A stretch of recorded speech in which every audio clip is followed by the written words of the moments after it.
చంద్రబాబు నాయుడు గారు వాళ్ళ పార్టీ నాయకులకు ఒక సూచన చేశారు. అదేంటంటే, నా దగ్గరికి వచ్చేటువంటి వాళ్ళు ఎవరు కూడా నా కాళ్ళను పట్టుకోవద్దు, పాద నమస్కారం చేయటం అనేది మంచిది కాదు. ఎవరైనా వచ్చి నా పాదాలకు నమస్కారం చేసే ప్రయత్నం చేస్తే నేను కూడా వాళ్ళ కాళ్ళకు పాద నమస్కారం చేయాల్సి వస్తుంది. కాబట్టి ఏంటంటే, నాయకులు ఎవరు కూడా వారి వారి గౌరవాన్ని తగ్గించుకోవద్దు, మీరు నాయకులుగానే ఉండండి. నాయకులు ఇచ్చేటువంటి రెస్పెక్ట్ వరకు ఇవ్వండి, కానీ కాళ్ళకు దండం పెట్టమనేటువంటి సంస్కృతిని మాత్రం విడనాడండి. ఎవరమైనా మనం కాళ్ళకు దండం పెట్టాలి అంటే కన్న తల్లిదండ్రులకు దండం పెట్టాలి, లేకపోతే దేవుడి కాళ్ళకు దండం పెట్టాలి. కానీ మనుషులు ఒకళ్ళకొకళ్ళ కాళ్ళకు దండం పెట్టుకోవడం అనే సంస్కృతి మంచిది కాదు, పద్ధతి కాదు అది అని చెప్పి ఆయన వాళ్ళ పార్టీ నాయకులకు విన్నవించినటువంటి విధానం. ఇది చాలా మంచి ఆలోచన, మంచి సంస్కృతి కూడా. ఎందుకంటే కాళ్ళకి దండం పెట్టాల్సినంత అవసరమే ఉండదు. ఎవరికి ఎవరు తక్కువ కాదు.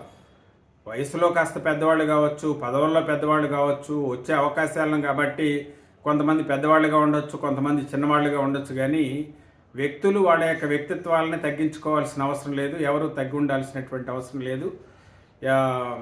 అంటే మన లాయల్టీని చాటుకోవటానికి రకరకాల పద్ధతులు ఉంటాయి, కానీ కాళ్ళకు దండం పెట్టడం అనేది సరైనటువంటి సంస్కృతి కాదు అని ఆయన చెప్పినటువంటి వైనం ఏదైతే ఉందో అది నిజంగా ఆచరణీయం, ఆదర్శనీయం కూడా అని మనం చెప్తాం.